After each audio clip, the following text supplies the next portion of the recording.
Would you know, Ms. Villa del Rey, if during the time of Vice President Robredo, there is good governance program also? Yes, Your Honor. And under Vice President Robredo's good governance program, may kasama po ba doon na maintenance of safe houses? Vice President Robredo has good governance program also? Yes, Mr. Chair. Would you confirm that under Vice President Robredo's good governance program, there is no confidential fund? And would you further confirm that under Vice President Robredo's good governance program, there is no maintenance of safe houses? Enzo kalaban ang katiwalian at kasinungalingan, kakampi sa katotohanan at kabutihan.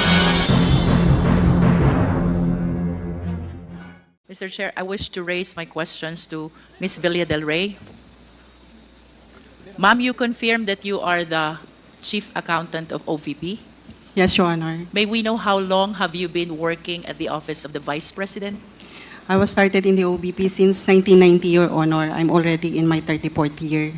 1990. Yes, Your Honor. Can you please share with us who was the Vice President then? It was still Vice President Doy Laurel, Your Honor. Doy Laurel. Salvador Laurel. My question for you, Ms. Villa del Rey, would it be correct to say that during the time of Vice President Duterte, there are two kinds of key officials? One are those who have been with the OVP for so long a time, like you. And the other kind are those who came along with the Vice President, either from the Davao City LGU or from her electoral campaign. Would that be correct? Tama po, Your Honor. Kapag sinabi po ba natin na key officials who have been with the OVP for so long a time, tama po bang tawagin to na career officials? Tama po, Your Honor. And with respect to those who came along with the Vice President, either from the Davao City LGU or from her electoral campaign, are these what we call the coterminous or confidential officials? Tama po, Your Honor. Just for the enlightenment of the committee, Ms. Villa del Rey, can you please cite at least some names of the key officials of OVP who are career officials? From SG24 Division Head, Your Honor, down to rank and file, Your Honor, all other officials are coterminous or appointed officials. You said SG24 down to rank and file are career officials. Tama po, Your So Honor. would it be correct to say that if the officials are higher than SG24, these are the confidential officials? Coterminous and confidential officials, Your Honor. What is the difference, if there is any, between coterminous and confidential officials? For coterminous employees, officials, Your Honor, they are, as I understand din po ito, is within the term po of the current administration or the current Vice President. And how about confidential officials, if there's any difference? Same coterminous, Your Honor. So there is no difference at all between coterminous and confidential officials. As a matter of fact, I have observed that these two terminologies are being used interchangeably. Do you confirm that, Ms. Villa del Rey? For me, Your Honor, yes po. Okay. With respect to the confidential officials or coterminous officials, can you please name some or few officials who were brought in to the OVP by Vice President Duterte? Based on the positions, Your Honor, we have the Chief of Staff, the Assistant Chief of Staff, the Director for Operations, the Director for SMO, Director for Admin and Finance, and all other coterminous employees under the said officials. Does that include the Special Disbursing Officer? Yes, Your Honor. What salary grade is SDO? For our SDO, for confidential is, if tama po yung pagkakatanda ko, is SG24. SG24, but earlier you said if it is SG24 down to rank and file, that is career officials. And if that is higher than SG24, then that will be confidential officials. Can you please enlighten us on this? There are positions po na SG24, but they are not division heads under career or under permanent plantilla positions, Your Honor. SG24 under coterminous. How many SDO do you have? I cannot recall, Your Honor, but we have SDO for various activities. We have SDO for confidential fund. And you confirm that the SDO for confidential fund is Gina Acosta. Yes, Your Honor. And what salary grade is that? SG24, Your Honor. SG24 career official, Non-career po. non-career official. Ms. Villa del Rey, I understand that in August 2022, the Office of the Vice President requested for augmentation fund, which includes confidential fund. Do you confirm this? Your Honor, may I refer your question to our budget officer? Yes, please. Mr. Kelvin, you are recognized. Thank you, Mr. Chair. Mr. Chair, I confirm that there was a request to DBM for the augmentation of fund of OVP in August FY 2022. How long have you been connected to the OVP? I have been with OVP since 2014, since former Vice President Binay, ma'am. Mr. Vice Chair. President Binay. So I believe that you are in the best position to answer whether during the time of Vice President Lenirobredo, mayroon din po bang confidential fund nung time ni Vice President Lenirobredo? There was no confidential fund during the term of Vice President Leni Robredo. There was no confidential fund during the time of Vice President Lenirobredo. How about during the time of Vice President Jejomar Binay? I am not a budget officer during that time, ma'am, so I have no knowledge. But per records, I think earlier years of his term, meron pong confidential fund. Would you be able to enlighten us how many times did Vice President Binay requested for confidential funds during his term? I cannot give definite answer, ma'am, but upon checking the documents available in the office, there was a series of correspondences regarding confidential fund. However, there is also correspondences reflecting to return or to revert back the release of confidential fund. There are sources which say that Vice President Jejomar Binay had confidential fund only once. But of course, this is subject to your verification. I will check, Madam Mr. Chair. I wish to go back to Ms. Villa del Rey, but I would not mind if you will continue answering my questions. She's temporarily out. Would it be correct to say, sir, since there are no confidential funds during the time of Vice President Robredo, and Vice President Jejomar Binay only had once, would it be correct to say that the career officials of Vice President of the Office of the OVP during the time of Vice President Sara are not used or inexperienced with respect to confidential fund? I would agree, Mr. Chair. However, we are always guided by certain circulars or guidelines.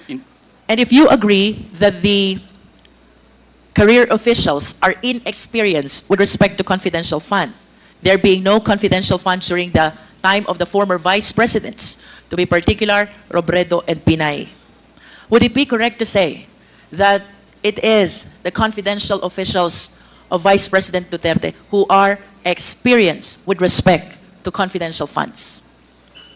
I have no information, Mr. Chair, with regard to the experience of the coterminous or confidential employees of this administration. Do you know Yusek Sulaika Lopez? Yes, Mr. Chair. Would you know where she came from before she assumed her position at the OVP? During that time, I think previously she was the city administrator of... And would you know how long she was employed as city administrator in Davao? No, Mr. Chair, I have no information. But at least would you know how long was she connected with Davao City LGU prior to OVP stint?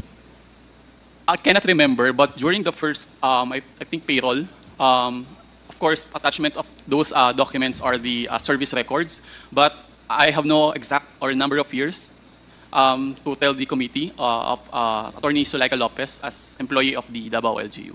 How about Ms. Gina Acosta? Do you know her? Yes, Mr. Chair. Would you know where she came from? Same from Davao LGU. And would you know how long she was connected to Davao City LGU prior to her assumption of office at the OVP? No, Mr. Chair. Mr. Chair, I just want to manifest that during the previous hearings, we were able to present already before the committee the confidential funds of the city of Davao since 1988. And if my memory serves me right, during the time of then Mayor Sara Duterte, the confidential fund was 420 million, and then it was raised to 460 million until she finished her term as mayor of Davao City. Having this in mind, sir, Yes, Mr. Chair. would you agree with me if I would say that Yusek Sulaika Lopez and SDO Gina Acosta are well experienced with regards to confidential fund? I cannot surmise, Mr. Chair, because I have no knowledge of their position or participation in the Davao LGU. Let us proceed to the fiscal and financial plan. I hope you are in a position to answer this. May we request the Secretary to please flash the fiscal and financial plan. Based on this document, sir, the OVP requested for 250 million confidential funds. This is for the fourth quarter of 2022. Kaka-assume lang po ng opisina ng ating Vice Presidente. And this is for the implementation of the Good Governance Program. Do you confirm this? I confirm the document, Mr. Chair. And according to this document, the amount of 250 million confidential funds is supposed to be spent for a period of 3 months, equivalent to 90 days, representing the fourth quarter of 2022. Tama po ba? I confirm, Mr. Chair. And to be specific, that would mean October, November, and December of 2022. I agree, You Mr. confirm? Chair. And of course, you are aware also that the entire amount of 250 million was not approved. Am I correct? Yes, Mr. Chair. And what was approved by the DBM only was 125 million. Tama po? That's correct, Mr. Chair. Considering that the program that was presented to the DBM for that 250 million is 3 months, equivalent to 90 days, representing the last 3 months of the year 2022. Tama po bang sabihin that with regards to the approved 125 million confidential fund, this is supposed to be spent for a period of 1.5 months, equivalent to 45 days, part of the last quarter of 2022? I cannot tell that the amount of 125 million must be spent for 1.5 months, ma'am. But at least, sir, if we will be basing it on the fiscal and financial plan, which presented the 250 million as expenses to be incurred for the last quarter of 2022, which is equivalent to 3 months or 90 days, if the DBM approve only 1/2, then it is reasonable to assume that 125 million representing 1/2 is supposed to be spent in 1/2 number of days of the supposed 90 days. And that is 45 days. Is that a reasonable interpretation? Yes, Mr. Chair. I think It is a reasonable interpretation. Of course, we wish to manifest to the committee 250 million po ang request na confidential fund under the Good Governance Program.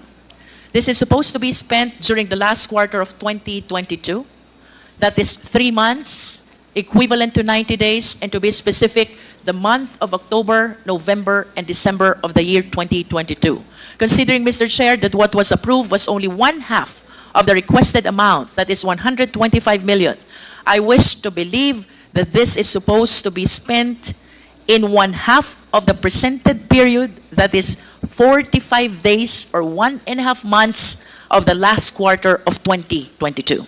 Nonetheless, Mr. Chair, during our previous hearings, it was established already, and I wish to confirm this from our resource speaker, that that 125 million confidential fund of the OVP was spent only within the period of 11 days.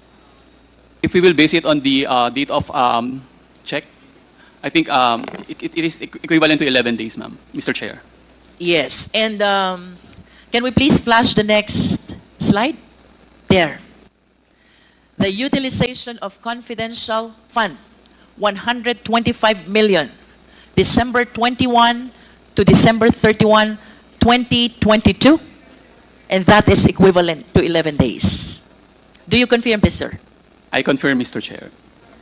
Now, let us look back to the 16 million portion of the 125 million confidential fund, which was used in the maintenance or rental of safe houses.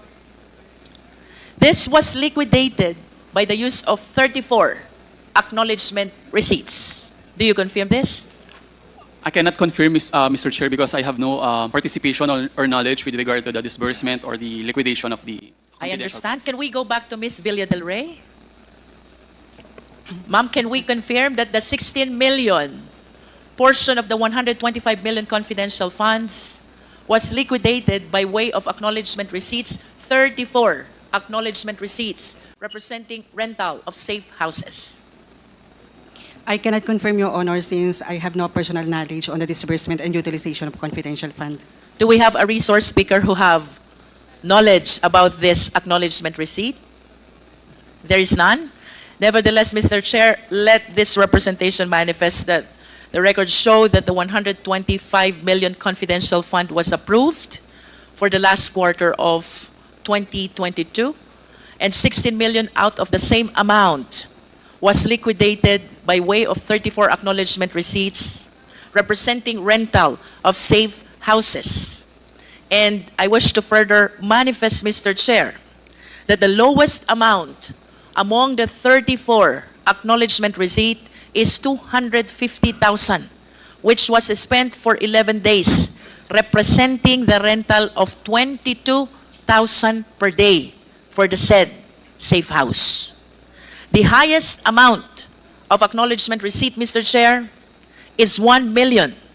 And if we divide this into 11 days, that would mean that the rental per day for the safe house is 90,000, way higher than the luxury hotels as previously presented and established in our hearings, Mr. Chair. Mr. Chair, I wish to go back to Ms. Villa del Rey. Ma'am, doon po sa letter to the DVM for the request for augmentation fund that was cited, safe implementation of various projects and activities under the Good Governance Program. Do you confirm this? I don't have knowledge of the request, Your Honor. I only have copy of the letter. Can we please flash again the fiscal and financial plan? At least, Ms. Villa del Rey, please confirm it from the document from the office of the OVP. It says, safe implementation of OVP. I cannot read anymore. Would you know, Ms. Villa del Rey, if during the time of Vice President Robredo, there is good governance program also? Yes, Your Honor. And under Vice President Robredo's good governance program, may kasama po ba doon na maintenance of safe houses? Wala po, Your Honor. Then can you please enlighten us? Bakit po dito sa good governance program ni Vice President Duterte may nasamang maintenance of safe houses under confidential fund? I'm sorry, Your Honor. Wala po akong knowledge doon sa disbursement and utilization ng confidential funds. Ms. Sanchez, Attorney Sanchez, Yes, Mr. Chair, Your Honor. do you confirm that Vice President Robredo has good governance program also? Yes, Mr. Chair. Would you Your Honor. confirm that under Vice President Robredo's good governance program, there is no confidential fund? Yes, Mr. Chair. And Your would you further confirm that under Vice President Robredo's good governance program, there is no maintenance of safe houses? Honor. Yes, Mr. Chair, Your Honor. Please enlighten us. Bakit po pagdating sa programa, same program, good governance program of Vice President Duterte, biglang nagkaroon ng confidential fund, biglang nagkaroon ng maintenance of safe houses?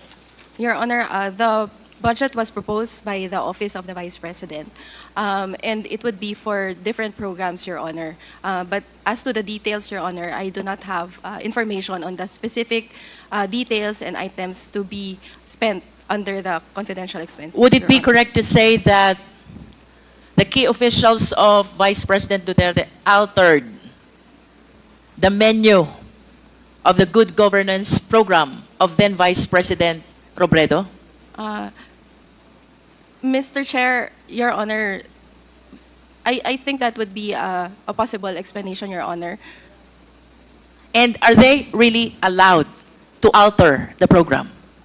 Mr. Chair, Your Honor, from my understanding, Your Honor, yes, that may be allowed because in the budget of the OVP, there is a general item, Your Honor, only, which is the good governance program. In other words, Attorney Sanchez, that good governance program is just a nomenclature. It's like And a, as to what will be the menu under the good governance program, that will depend on the Vice President. Am I correct? Mr. Chair, Your Honor, that is my understanding, Your Honor. And who therefore prepared the program of the good governance program under the time of Vice President Duterte? Mr. Chair, Your Honor, that would be the Office of the Vice President, Your Honor. Can you please cite the name? Who in particular among the key officials prepared? Your Honor, I do not have the specific information on who the particular persons who prepared, but the request was submitted to the Budget Division, Your Honor. Nevertheless, Mr. Chair, in spite of the admission of Attorney Sanchez that they can alter, what is clear, the program Good Governance under Vice President Duterte suddenly include confidential fund and maintenance of safe houses, items which were never seen and which were never included in the program of Vice President Robredo. Am I correct, ma'am? That is correct, Mr. Chair. Another important observation, Mr. Chair. Attorney Sanchez, last quarter of December 2022, OVP spent 16 million for maintenance of safe houses. Do you confirm? I have no personal knowledge, Your Honor. May we know if any one of you has personal knowledge about this? Ms. Villa del Rey? None, Your Honor. Nevertheless, let me finish this manifestation. 2022 last quarter, the OVP spent 16 million for maintenance of safe houses. This was followed by 2023 first quarter, another 16 million for maintenance of safe houses. This was followed by 2023 second quarter, another 16 million for maintenance of safe houses. And finally, 2023 third quarter, this time 5 million maintenance of safe houses. The only conclusion that I can derive from 2022 last quarter to the third quarter of 2023, meron kayong informants or assets whom you are keeping in the safe houses that the OVP is renting. The question, however, is, why suddenly, pagdating ng last quarter ng 2023, wala nang expenditure for safe houses or not even for confidential fund?